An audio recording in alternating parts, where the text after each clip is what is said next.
Plonge dans l'art de la nuance, là où les pensées s'entremêlent. Des teintes subtiles à découvrir, Nuance, c'est ton rendez-vous avec la réflexion. Un balado par et pour les jeunes adultes, à l'intérieur duquel des conversations nuancées en matière de diversité et d'inclusion prennent place. Le balado Nuance, c'est différentes perspectives et les subtilités qui les accompagnent. C'est une balade auditive dans la complexité des idées, une réflexion profonde et un dialogue ouvert invitant les auditeurs à élargir leurs horizons.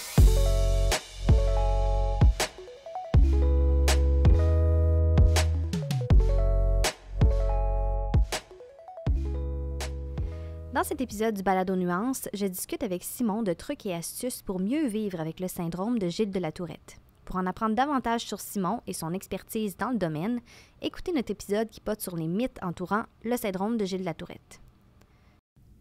Bonjour Simon. Bonjour. C'est un bonheur de te retrouver aujourd'hui pour donner suite à notre discussion concernant le syndrome de Gilles de la Tourette. Bien sûr. Alors, dans le dernier épisode, on a eu l'occasion de décortiquer des fausses croyances en lien avec le syndrome. On en a appris énormément sur le sujet.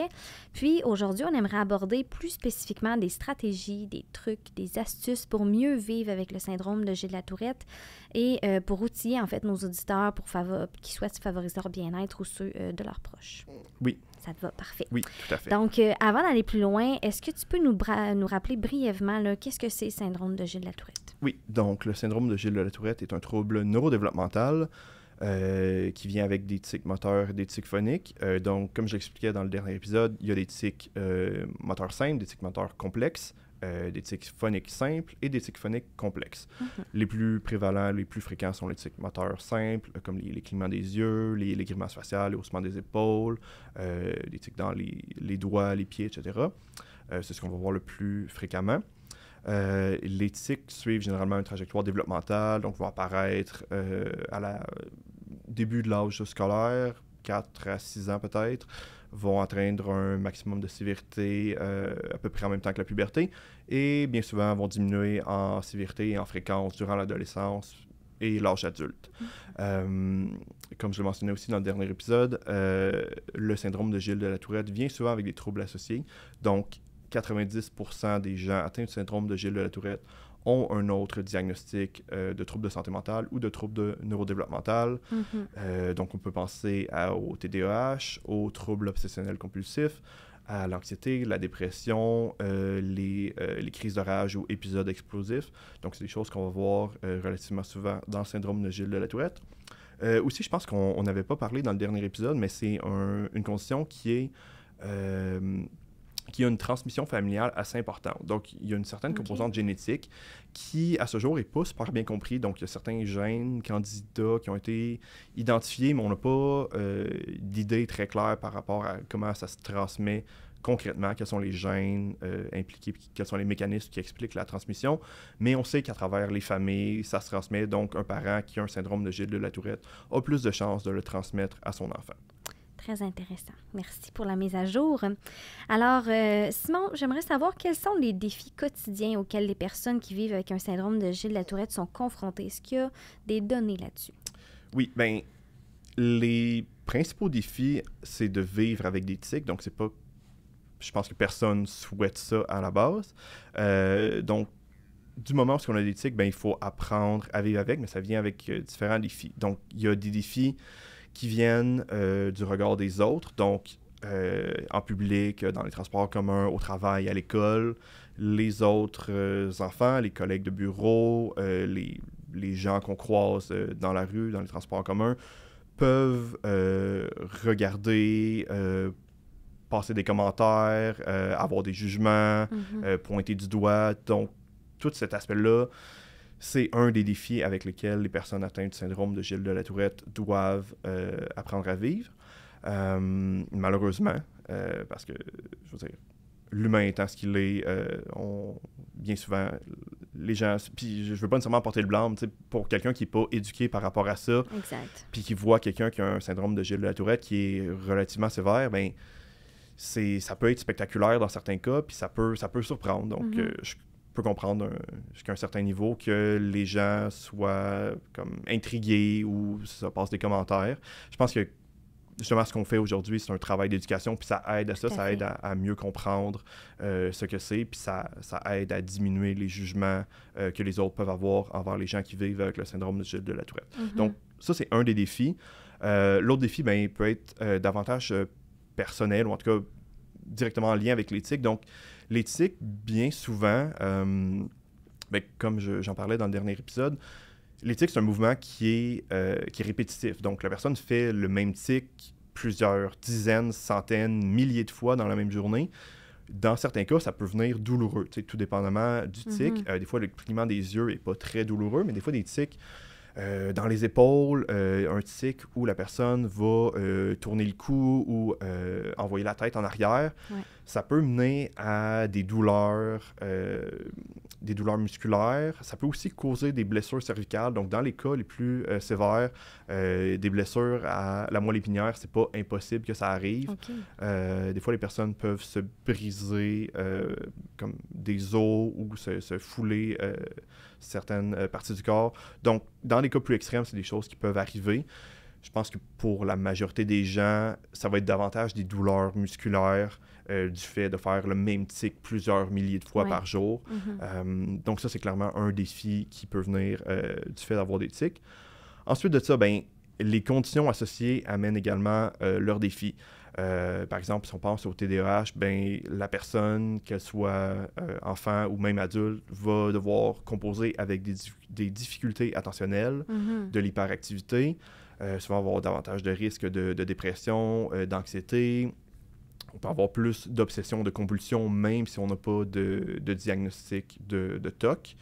Bien souvent, c'est les gens qui vivent avec le syndrome de Gilles de la Tourette vont être davantage impulsifs. Ils peuvent avoir différentes difficultés qui vont être liées aux fonctions exécutives, donc avoir davantage de difficultés à bien s'inhiber lorsque c'est pas nécessairement approprié d'avoir un comportement ou un autre. Peuvent avoir beaucoup plus de difficultés à bien planifier leurs activités, organiser leur horaire, tant au niveau personnel qu'au niveau professionnel. Puis aussi, ben, je n'ai parlé un peu dans l'autre épisode, mais les crises de colère ou les épisodes explosifs, ben, ça amène beaucoup de défis avec lesquels la personne doit composer, mais aussi avec lesquels l'entourage doit composer. Puis cela étant dit, ben, ça amène ces difficultés-là ou ces défis-là qui sont liés aux tics puis aux conditions associées, ça peut mener à beaucoup d'impact sur le plan de la qualité de vie. Donc, on peut avoir des problèmes dans les relations familiales, autant dans l'enfance que l'âge adulte. Ça peut être peut-être chez les enfants plus difficile de se faire des amis justement parce qu'il y a des jugements où les autres trouvent que le jeune est bizarre ou spécial puis ils veulent pas être amis avec lui. Ça peut amener beaucoup de difficultés dans les relations sociales ou la personne peut avoir davantage d'avoir une moins bonne confiance en soi ou aussi peut être davantage conscient ou trop conscient d'eux-mêmes puis toujours penser à ce qu'ils ont l'air, un peu comme on peut voir dans les troubles anxieux, donc une conscience de soi élevée où on pense toujours à ce qu'on dit, à ce dont on a l'air. Donc, ce sont le genre de choses avec lesquelles les gens doivent des fois composer au jour le jour. OK. Très intéressant. Maintenant, est-ce que tu peux nous partager des stratégies ou des techniques qui pourraient permettre de mieux gérer les symptômes qui sont associés au syndrome de Gilles de la Tourette? Oui, bien, pour les tics, puis ça vaut, je pense, autant pour les enfants que les adultes, généralement, avoir une bonne hygiène de vie, je pense que tout part de là. Donc, de bien dormir, puis ça aussi, en soi, ça peut être un défi. Donc, je n'ai pas parlé, mais les troubles du sommeil sont beaucoup plus fréquents dans le syndrome de Gilles de la Tourette que dans la population générale. Mais oui, autant que possible, bien dormir. Des fois, les jeunes doivent prendre de la médication, de la mélatonine ou autre chose. Donc, toujours avoir avec le médecin traitant pour essayer de trouver le bon traitement pour favoriser le sommeil, mais je pense que ça part vraiment de là, d'avoir un bon sommeil, c'est très important pour les tics. On le dit, en général, la fatigue, ça va mener à une augmentation de la fréquence des tics.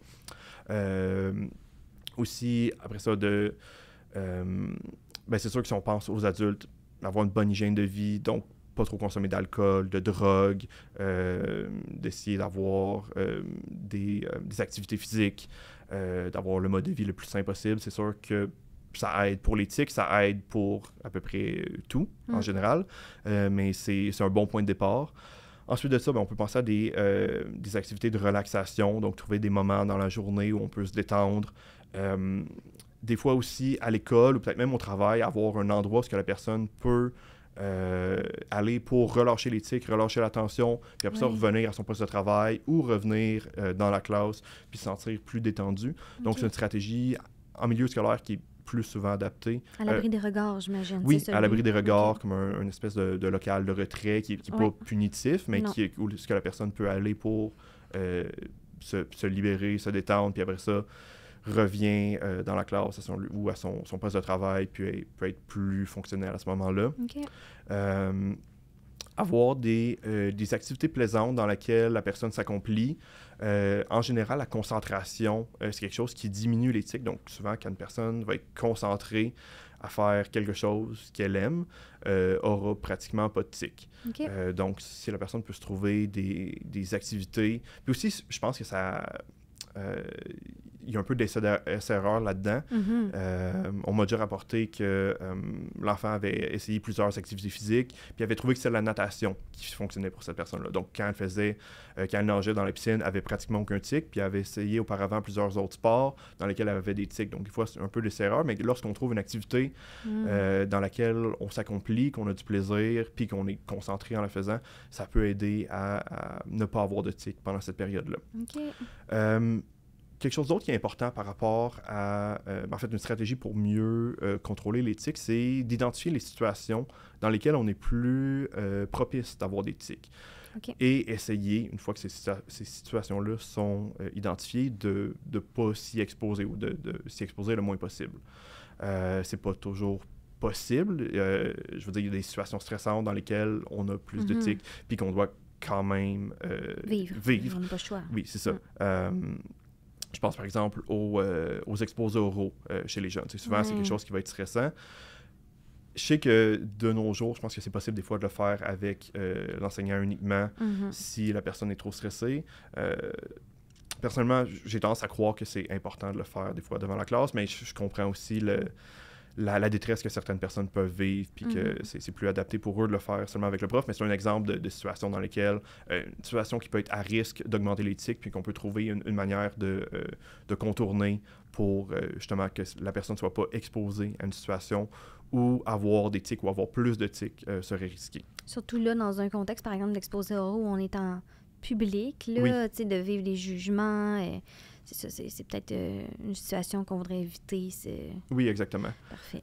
Puis, après, là, je parlais principalement des tics, donc des stratégies pour mieux gérer ou diminuer les symptômes.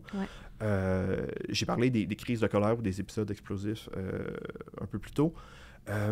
Donc, des stratégies pour mieux gérer ou en tout cas cerner ou... essayer de diminuer l'impact des crises de colère parce que c'est pas toujours facile à faire.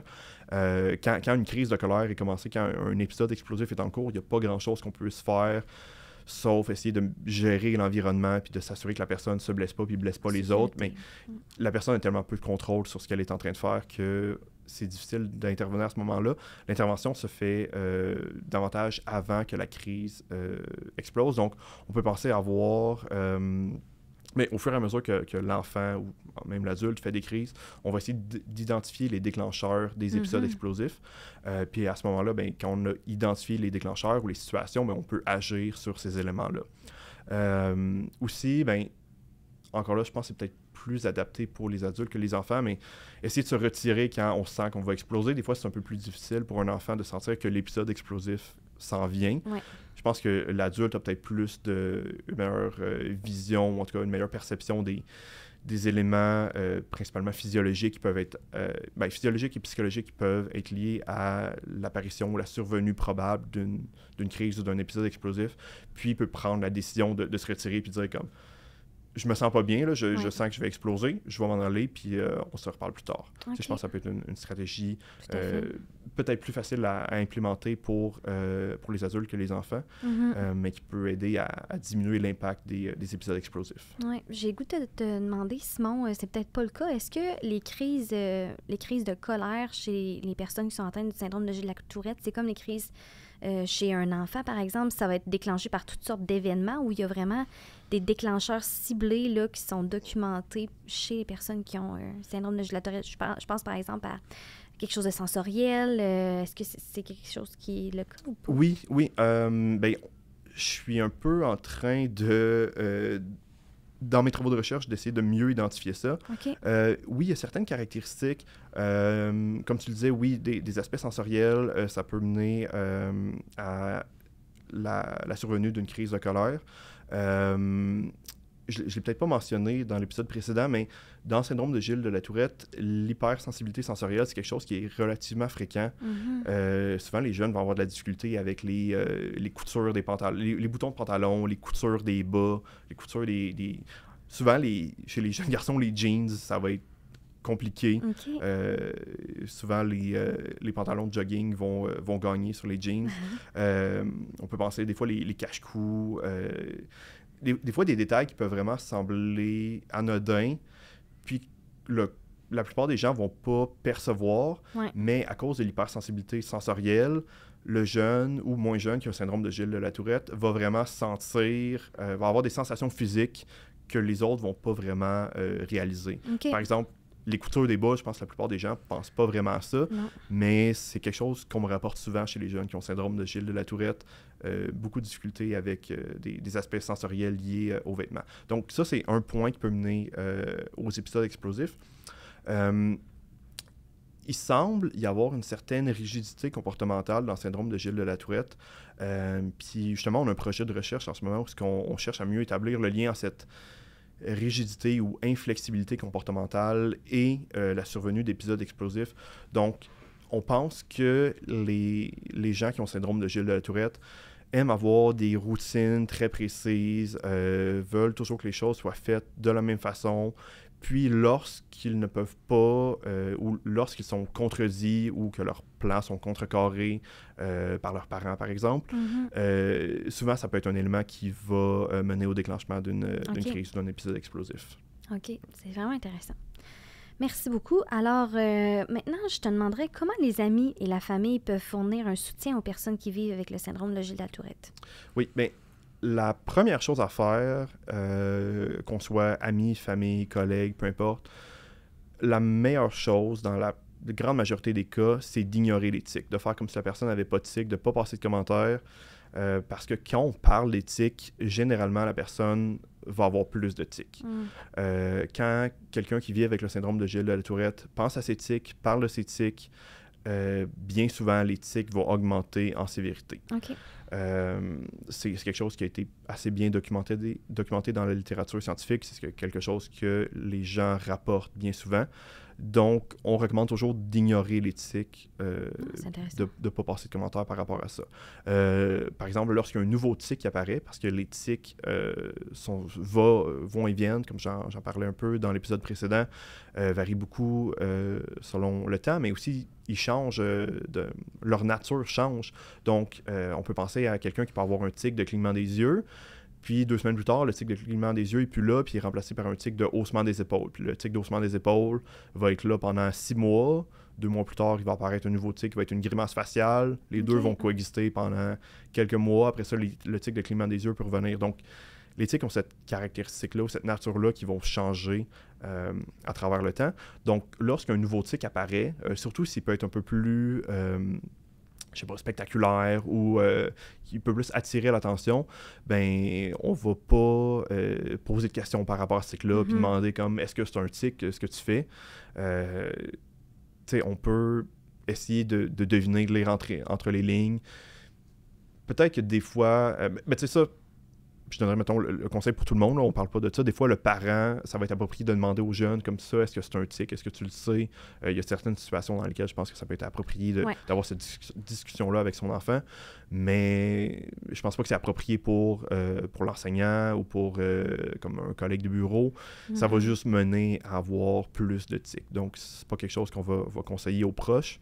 Ce qu'on va leur conseiller, c'est d'offrir du soutien, d'offrir une oreille attentive lorsque ils ont besoin d'en parler. Donc, pas nécessairement aborder le sujet avec eux, mais d'être à l'écoute et réceptif si la personne veut en parler. Puis aussi, ce qui peut être aidant, c'est d'expliquer la situation aux autres. Donc, par exemple, si je prends l'exemple d'un parent, mettons, si on vient d'avoir le diagnostic ou si les tics viennent d'apparaître, avant une activité familiale comme à Noël ou je sais pas, à la fête de l'enfant, bien, on peut prévenir les membres de la famille puis dire l'enfant a commencé à avoir des tics, il a reçu un syndrome de Gilles de la Tourette, donc vous allez remarquer ça. Essayez de pas voir ces commentaires, d'ignorer les tics, puis ça va juste aider l'enfant à mieux fonctionner pendant cette journée-là. OK. Puis moi, par exemple, si je vis avec un syndrome de Gilles de la Tourette, est-ce que tu conseilles, par exemple, que je vais à l'université, est-ce que tu conseilles que j'avise mes professeurs? Est-ce que je devrais aviser mon milieu de travail aussi? Ou on passe ça sous le silence? Qu'est-ce que tu conseillerais? C'est une très bonne question. C'est peut-être bien personnel. Moi, j'aurais tendance à ne pas en parler à cause des impacts négatifs potentiels que ça pourrait avoir. Si on se sent très à l'aise avec nos profs, mais surtout à l'université, je pense qu'on peut avoir comme vraiment, à travers une session, on peut avoir, si on prend 5 cours, on peut avoir 5 profs différents. Oui. Fait que ça fait beaucoup de gens à avertir, à expliquer, parce que c'est pas tout le monde qui connaît c'est quoi le syndrome de Gilles de la Tourette, donc il faut l'expliquer. Fait que je pense que si c'est très peu perceptible, si ça n'a pas d'impact sur le fonctionnement de la classe, je pense que j'en parlerai pas. C'est sûr que si la personne a un tic phonique qu'elle fait pendant le cours, puis que le prof, les autres élèves s'en rendent compte, les autres étudiants s'en rendent compte, à ce moment-là, peut-être que oui, je conseillerais d'en parler au professeur, justement, pour que tout le monde soit au courant, puis il n'y ait pas de jugement pendant le cours. En milieu de travail, encore là, je pense que je préférais peut-être, c'est peut-être bien personnel, mais je préférais ne pas en parler justement à cause d'impact potentiel négatif. Peut-être surtout lors de l'embauche. Des fois, ça peut avoir... je veux dire, les gens n'ont pas le droit de discriminer en fonction de ça, mais... Un bien conscient, comme on dit, hein? C'est ça, mais quand on est rejeté pour un emploi, on ne sait jamais si on a été victime de discrimination ou non. Il y a toujours mille et une raisons de donner un emploi, de ne pas en donner un à quelqu'un. Donc, j'aurais tendance à dire de pas nécessairement parler. Si la personne... Ça, c'est personnel. Il y a des gens qui sont super à l'aise, ils vont en parler. Fait que c'est ça, je pense que c'est à tous et chacun de prendre la décision.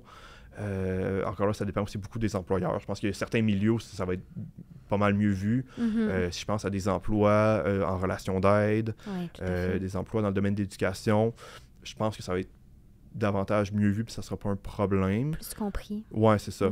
Peut-être que dans d'autres milieux, c'est un peu moins bien compris, mais je pense que ça reste à tous et chacun de prendre la décision selon ce qu'ils pensent être le mieux pour eux.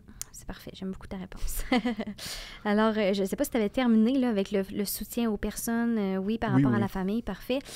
Maintenant, si on va plus du côté professionnel, scolaire, est-ce qu'il y a d'autres techniques ou d'autres manières de soutenir les gens qui ont un syndrome de Gilles de la Tourette? Je pense aux enseignants, aux professeurs, aux employeurs, bref, vraiment dans ces milieux-là. Oui, c'est la même chose que pour les proches. Donc, ignorer l'éthique, c'est la première chose. À l'école, on peut penser... mais c'est sûr que les tics peuvent avoir un impact, mais aussi les troubles associés. Par exemple, le TDAH ou les difficultés attentionnelles et organisationnelles. Donc, ce qui peut aider un jeune qui a un syndrome de Gilles de la Tourette et qui a des difficultés attentionnelles, qu'il ait ou non un diagnostic de TDAH, parce que c'est possible que les difficultés attentionnelles, les difficultés exécutives ou organisationnelles soient présentes même en l'absence de TDAH. Donc, c'est sûr qu'avoir une routine stable pour cet enfant-là, ça va être primordial. Aussi, on va essayer autant que possible d'adapter les tâches en fonction de ses capacités. Je sais que c'est pas toujours évident, les classes sont surpeuplées, tu le sais probablement mieux que moi. Donc, c'est difficile de demander à un enseignant d'avoir des des mesures d'adaptation qui soient vraiment personnalisées pour chaque élève. Parce que c'est pas le seul élève, probablement, qui a un diagnostic ou qui a des difficultés dans sa classe. Donc, je veux pas en mettre trop sur le... Je veux pas rajouter un fardeau aux enseignants, mais des fois, il y a certaines mesures qui sont pas si difficiles que ça à implémenter. Exact. Par exemple, j'en parlais un peu tantôt, mettons, offrir un local de retrait où l'enfant peut aller libérer ses tics, ça peut être super aidant pour l'enfant. Lui offrir des pauses ou différents accommodements. On peut penser que l'enfant pourrait avoir comme son horaire, puis lui, mettons, à telle heure, comme en plein milieu du cours, peut aller dans son local sans parler au prof, que c'est déjà prévu à l'horaire. Si c'est déjà organisé, ça peut faciliter la tâche de l'enseignant, puis pour l'élève aussi, c'est plus simple de savoir qu'à tel moment, il va dans le local, puis il libère ses tics, ou il peut juste aller prendre une pause pour se reposer. Au travail, au travail puis à l'école, je pense que ça peut être important de sensibiliser les autres au syndrome de Gilles de la Tourette. Donc, tantôt, je disais au travail, pas nécessairement le mentionner à l'embauche. Peut-être des fois, au fur et à mesure, comme après un certain temps dans la compagnie, on va comme s'ouvrir par rapport à ça à ses collègues, à son employeur.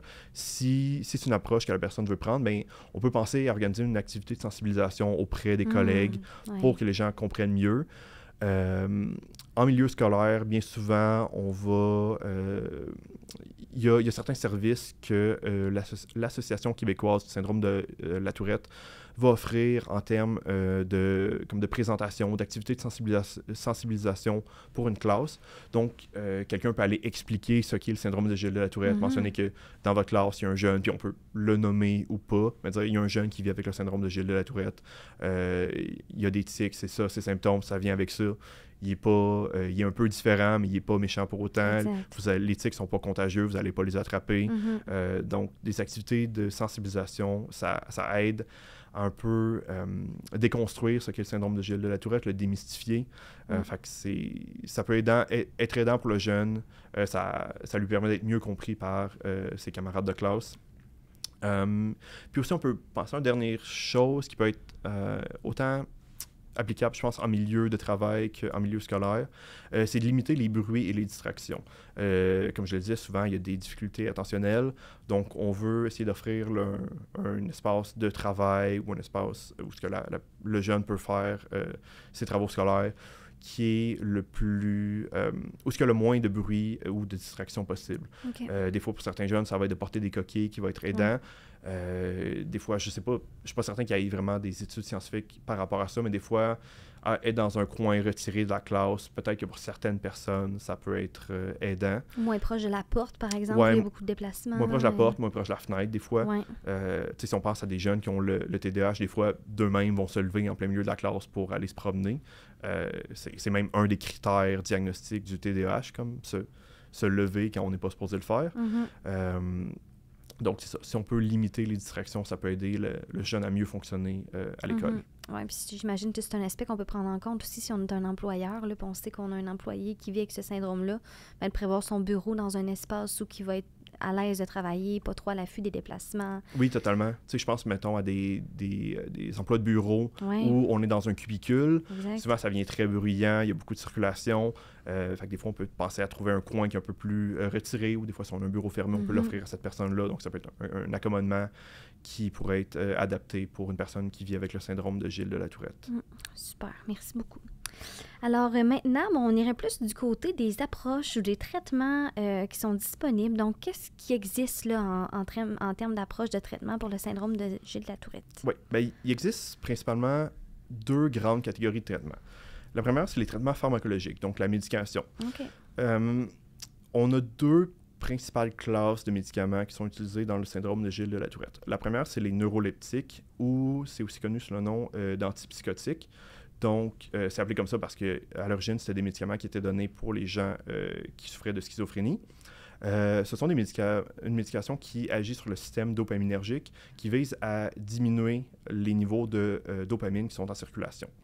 Ça fonctionne assez bien pour le syndrome de Gilles de la Tourette. Par contre, comme toute médication, ça vient avec des effets secondaires indésirables. Par exemple, pour les neuroleptiques, souvent, il y a une certaine prise de poids. Il peut y avoir certains effets extra-pyramidaux où On va voir l'apparition comme de certains mouvements involontaires qui sont un peu moins fréquents avec les nouveaux neuroleptiques, mais ça peut être quand même un certain risque qu'il faut présenter aux gens parce que c'est ça, on traite un trouble dont les principaux symptômes sont des mouvements involontaires. Puis une des conséquences du traitement peut être aussi ce qu'on appelle la dyskinésie, donc des mouvements involontaires, comme on va voir souvent chez les schizophrènes qui ont été sous traitement avec neuroleptiques pendant très longtemps. On va avoir ce qu'on appelle une dyskinésie orofaciale, donc des mouvements comme involontaires de la bouche principalement. Ouais.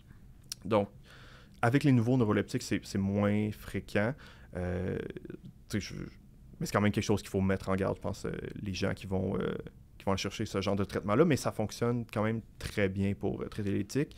Mais comme pour tout traitement, c'est de l'essai-erreur. Parce qu'il n'y a pas de traitement, il n'y a pas de médicament qui a été créé spécifiquement pour le syndrome de Gilles de la Tourette. Donc, on prend des médicaments qui ont un impact sur un mécanisme qui est associé au syndrome de Gilles de la Tourette, puis on l'essaye, puis ça a des effets dans la plupart des... en fait, dans certains cas positifs, dans d'autres un peu moins, mais on prend ceux qui fonctionnent, puis après on les utilise pour le syndrome de Gilles de la Tourette, mais à la base, ils ne sont pas faits pour ça. Okay. Il y a une autre catégorie qui est les antihypertenseurs, qui, eux, vont agir sur le système noradrénergique, donc sur la neurotransmission de la noradrénaline.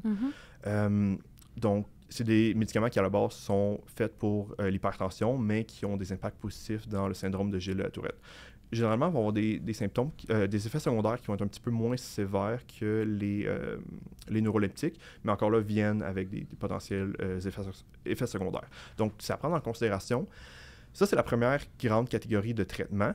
Bien souvent, cette catégorie de traitement-là va être utilisée de manière conjointe. En tout cas, peut-être que le traitement optimal serait d'utiliser de manière conjointe avec la seconde catégorie, qui est les thérapies cognitives et comportementales. Donc, ça ici, ce sont des traitements qui, pour la plupart, ont été conçus spécifiquement pour le syndrome de Gilles de la Tourette. Okay. On connaît actuellement trois principales catégories ou genres de thérapies qui peuvent être offerts aux gens qui vivent avec le syndrome de Gilles de la Tourette.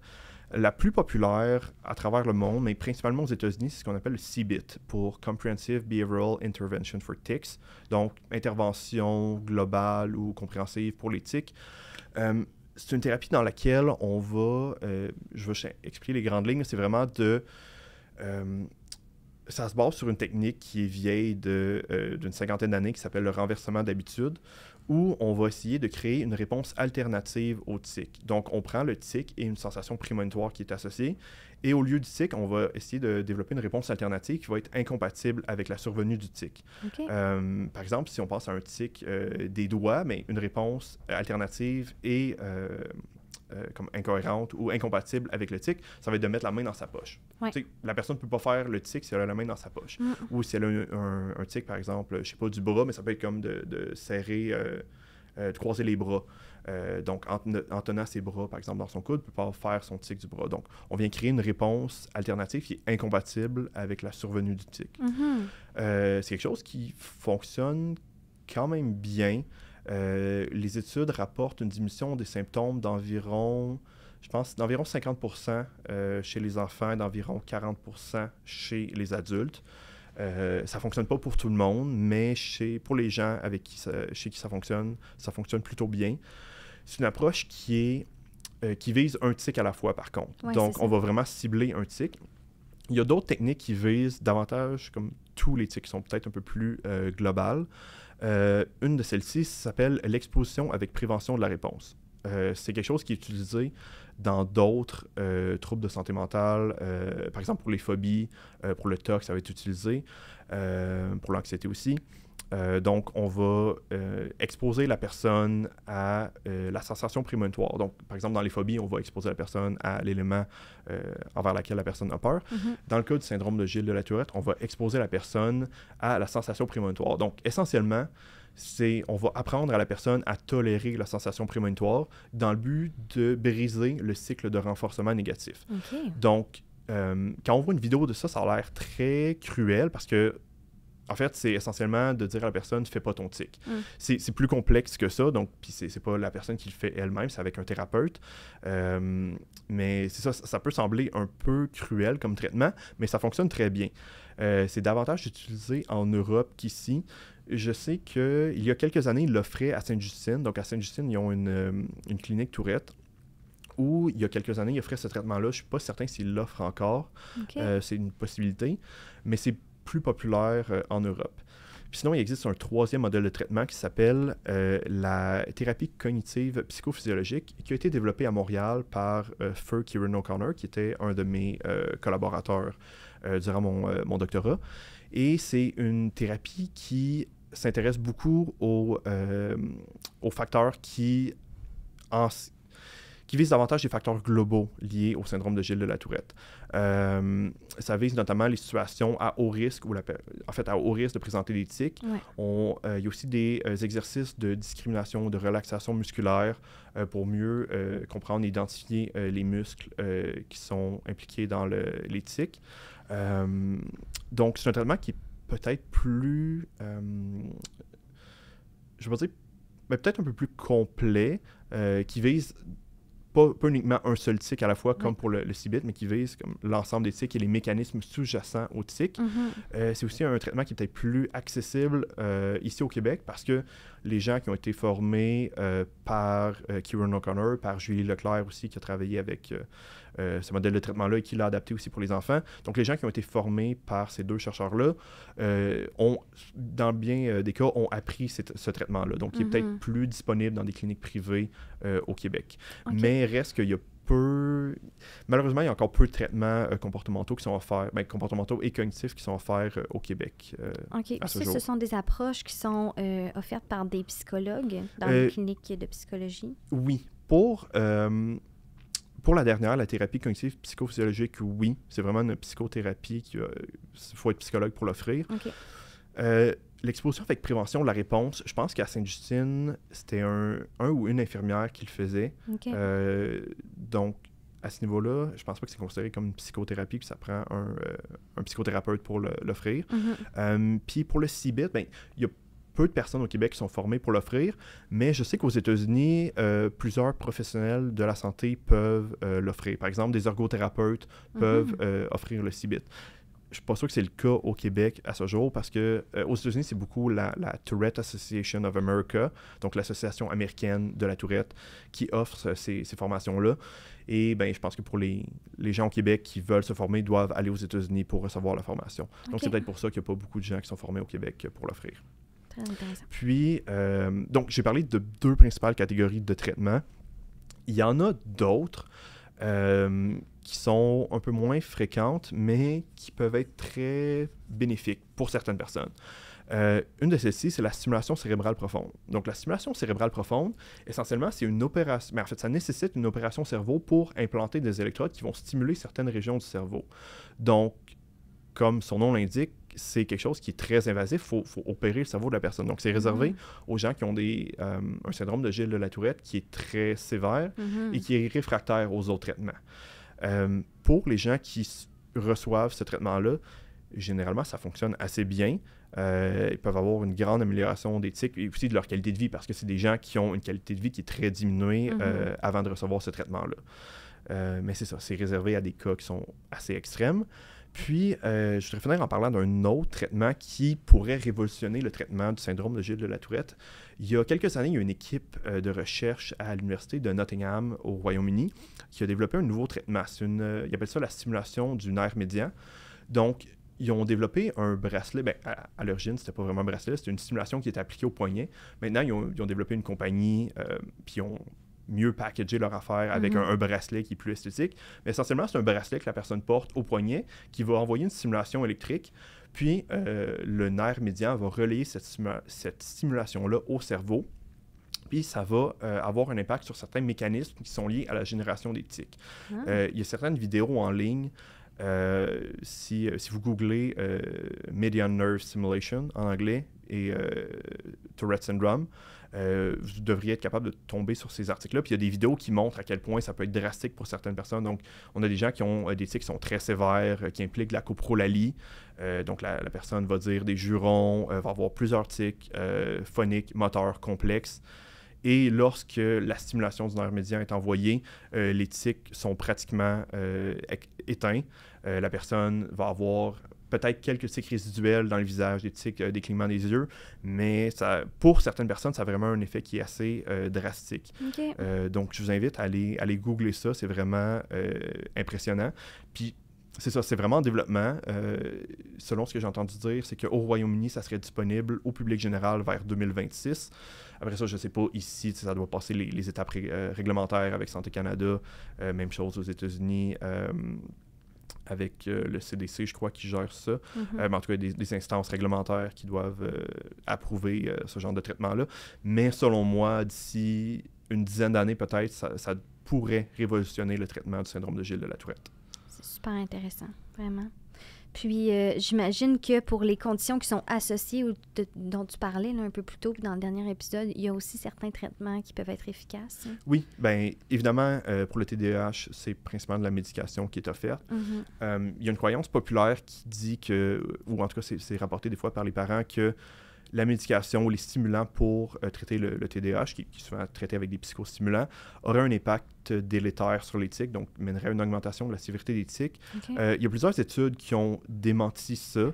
Donc, des fois, introduire une nouvelle molécule, ça mène à une augmentation temporaire des tics, mais il n'y aurait pas, selon la littérature scientifique, d'impact négatif des psychostimulants sur la sévérité et la fréquence des tics. OK.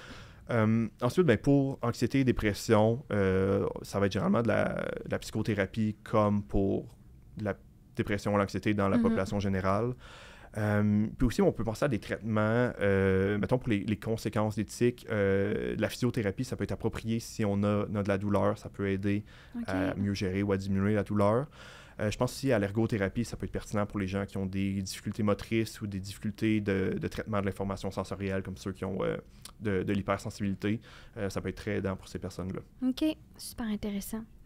Est-ce qu'il existe, Simon, des ressources ou des organisations, je sais que tu as parlé de l'organisation aux États-Unis, mais auxquelles les personnes qui vivent avec un syndrome de Gilles de la Tourette pourraient se tourner pour obtenir du soutien? Oui. Bien, au Québec, il existe l'Association québécoise du syndrome de la Tourette, dont j'ai brièvement parlé tantôt. Eux offrent principalement des groupes de soutien. Donc, ils ont des groupes de soutien en ligne, des groupes de soutien en personne, tout dépendamment des régions du Québec. Il y en a aussi pour les enfants et pour... en fait, pour les enfants, je pense qu'il y a un groupe spécifique en ligne pour les filles, mais je pense que c'est peut-être les filles genre 9-17. OK. Des fois, ils font des activités aussi en ligne sur Zoom. Puis il y a des groupes de soutien en personne et en ligne pour les parents d'enfants vivant avec le syndrome de Gilles de la Tourette. L'AQST, je pense aussi, offre des différentes activités familiales, aussi des activités de formation. Puis je crois que de temps en temps, il y a aussi des répits pour les parents. Donc des activités où les parents peuvent aller pour se reposer et échanger entre parents d'enfants qui vivent avec le syndrome de Gilles de la Tourette. Donc ça, c'est au Québec. Au Canada, il existe l'organisme qui s'appelle Tourette Canada. Ce qu'ils offrent, par contre, est principalement en anglais, mais eux aussi offrent des groupes de soutien et offrent de l'information sur le syndrome de Gilles de la Tourette. Et ben, c'est ça, aux États-Unis, il y a la Tourette Association of America. Ils ont un site web qui est principalement en anglais, je crois, mais sur leur site web, il y a beaucoup de ressources. Donc, ils ont différents pamphlets ou dépliants qui expliquent différents aspects du syndrome de Gilles de la Tourette. Et ceux-ci existent en français, sont vraiment très bien conçus. Donc, ça permet de mieux comprendre, par exemple, les difficultés émotionnelles, les conditions associées, les difficultés organisationnelles ou attentives. Donc, ils ont différents dépliants qui peuvent être super pertinents à consulter pour les gens atteints et pour les gens qui côtoient les gens qui vivent avec le syndrome de Gilles de la Tourette. Super intéressant. Maintenant, quels conseils pratiques tu pourrais donner aux personnes qui vivent avec le syndrome de Gilles de la Tourette pour améliorer, en fait, leur qualité de vie? Oui, bien, je pense que d'abord, ça passe un peu par l'acceptation. Donc, c'est un trouble, comme je le disais dans l'épisode précédent, c'est un trouble neurodéveloppemental. Le cerveau se développe d'une manière différente, puis ça va rester tout au long de la vie. Donc, la personne va vivre avec ça toute sa vie. À un certain point, il faut l'accepter. Puis je pense que lorsqu'on l'accepte, ben après ça, la qualité de vie ne peut qu'aller en s'améliorant. Ouais. J'en parlais un peu aussi tantôt. Sensibiliser les pairs, les collègues, c'est super important lorsqu'on se sent prêt à le faire. Je pense que c'est important de ne pas laisser le syndrome de Gilles de la Tourette être un obstacle à quoi que ce soit qu'on veut accomplir. C'est une difficulté, mais il ne faut pas le laisser nous empêcher de faire quoi que ce soit qu'on veut faire. Il y a toujours moyen de surmonter ça. Il y a plein de ressources qui peuvent aider. C'est sûr que, je veux dire, il y a des gens qui ont des grosses difficultés qui viennent avec ça. Ça peut être plus difficile, puis je ne veux pas le nier du tout. Ouais. Mais je pense qu'il y a toujours moyen de s'accomplir malgré qu'une personne vive avec le syndrome de Gilles de la Tourette. Puis aussi, ben, je recommande toujours, si la personne ressent besoin, de consulter un professionnel de la santé, soit un médecin ou un psychologue. Puis lorsqu'on le fait, c'est très important de bien documenter la situation, donc de tenir un historique des tics, des facteurs précipitants des tics, mais aussi des autres conditions associées, de faire une liste des différents tics qu'on a en ce moment puis qu'on a eu dans le passé, quand est-ce qu'ils sont apparus, quand est-ce qu'ils sont disparus, de parler aussi de tous les autres symptômes comportementaux qu'on peut avoir, puis aussi de santé mentale, puis de bien préparer ces questions à l'avance. Donc, quand on consulte un professionnel de la santé, c'est important de bien se préparer pour profiter le plus possible de l'expertise du professionnel. Très intéressant. Puis maintenant, du côté des personnes qui vivent avec des personnes qui ont un syndrome de Gilles de la Tourette, les proches, quels conseils tu pourrais donner à ces personnes-là pour mieux soutenir les gens qui ont un syndrome de Gilles de la Tourette? Oui, bien, je dirais que l'important, c'est d'être bienveillant, d'accepter l'autre dans sa différence. Encore une fois, je me répète, ignorer les tics, c'est la meilleure chose qu'on puisse faire. Lui offrir de l'aide, du support, du soutien lorsque la personne démontre qu'elle en a besoin ou en fait la demande.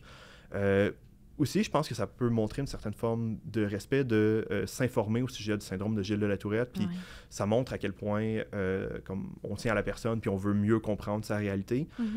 Donc, il existe différentes ressources. J'ai parlé brièvement de ce qui se faisait sur le site de la Tourette Association of America, donc tourette.org. Donc, il y a plusieurs guides là-dessus pour mieux s'informer sur ce que notre proche vivant avec le syndrome de Gilles de la Tourette peut vivre.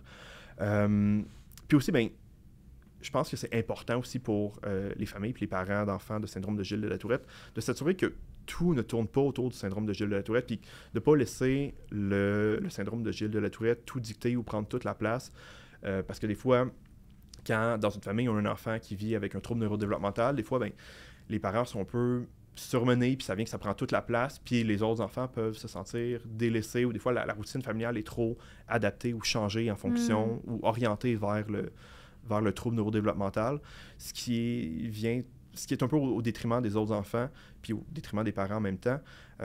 Donc, je dirais oui, il faut adapter sa routine, mais un moment donné, je pense qu'il faut limiter aussi les adaptations, puis il ne faut pas que ce soit uniquement ça, puis que absolument tout tourne autour du syndrome de Gilles de la Tourette, parce que sinon, on vient qu'on s'y perd.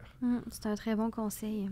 Puis dans cette lignée-là, en terminant, je te demanderais où les éditeurs peuvent trouver des informations supplémentaires. Tu nous as parlé de plusieurs associations.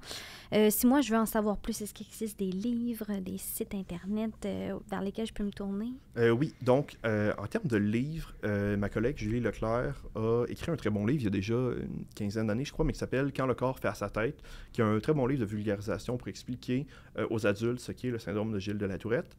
Il y a aussi un nouveau livre qui est sorti il y a quelques années par Annick Laverdure qui s'appelle « 10 questions sur le syndrome de Gilles de la Tourette », qui est aussi super intéressant. Pour les plus jeunes, il y a un livre qui s'appelle... je me souviens plus du nom, mais il y a des livres qui sont conçus pour les jeunes pour les aider à mieux comprendre. En fait, qui visent directement le jeune qui vit avec le syndrome de Gilles de la Tourette pour les aider à mieux comprendre ce avec quoi ils vivent. L'auteur s'appelle Dominique Vézina. Je me souviens plus du livre, mais je me souviens du nom de l'auteur. Sinon, ben, les différentes associations dont j'ai parlé tantôt, donc l'AQST, la Tourette Association of America et Tourette Canada ont de l'information qui peut être aidante pour les proches. Puis si on veut du soutien, ben, au Québec, je conseillerais l'AQST.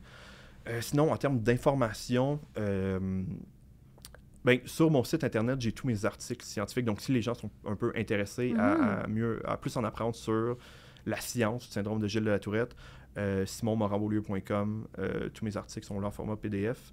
Peut-être aux grandes dames des maisons d'édition scientifiques, mais...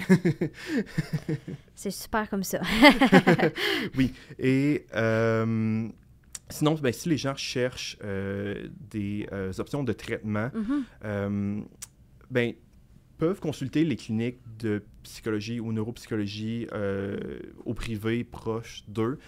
C'est pas tout le monde qui a l'expertise du syndrome de Gilles de la Tourette, mais ça peut valoir la peine de demander à celles qui sont proches de chez nous. Sinon, pour les jeunes, à Sainte-Justine, comme j'en parlais tantôt, il y a une clinique Tourette qui offre des services et potentiellement du traitement, traitement médical évidemment, mais potentiellement aussi du traitement comportemental. Okay. Et aussi, en termes de CBIT, je connais une seule personne au Québec, il y en a peut-être plus, mais je connais une seule personne qui s'appelle Kellyanne Cartwright, qui est à Montréal, qui, elle, offre du CBIT, donc le traitement comportemental pour le Tourette. C'est au privé, mais il y en a peut-être d'autres, mais à ma connaissance, c'est la seule. Puis j'imagine que les gens peuvent se tourner vers l'ordre des psychologues. Là. Il y a un moteur de recherche, ils peuvent rechercher avec leurs besoins sur ce moteur-là. Oui, exactement. Sur le site de l'ordre des psychologues, il y a possibilité de chercher par mots-clés. Ouais. Puis je pense que les gens qui ont une expertise en syndrome de Gilles de la Tourette vont le cocher dans leur profil. Puis ça aide à les trouver comme ça. Parfait. Un grand merci, Simon, pour ce deuxième épisode qui était vraiment intéressant, encore une fois. Mais ça fait plaisir. Merci beaucoup de l'invitation. Grand plaisir. Puis pour nos auditeurs, en fait, je vous incite, comme à l'habitude, de rester à l'affût de nos médias sociaux. On va partager les ressources dont Simon nous a parlé aujourd'hui. Et bien, restez aussi à l'affût pour nos prochains épisodes qui vont suivre très bientôt. Donc, à la prochaine et merci encore, Simon. Ça fait plaisir. Cet épisode du balado Nuance est propulsé par la Fondation Québec Philanthrope en collaboration avec le Comité québécois pour les jeunes en difficulté de comportement. La réalisation est rendue possible grâce à l'expertise des productions Upawa, notre génie des coulisses, qui vous offre une expérience auditive sans égale. Nous remercions chaleureusement nos précieux partenaires, sans qui ce projet n'aurait pu voir le jour.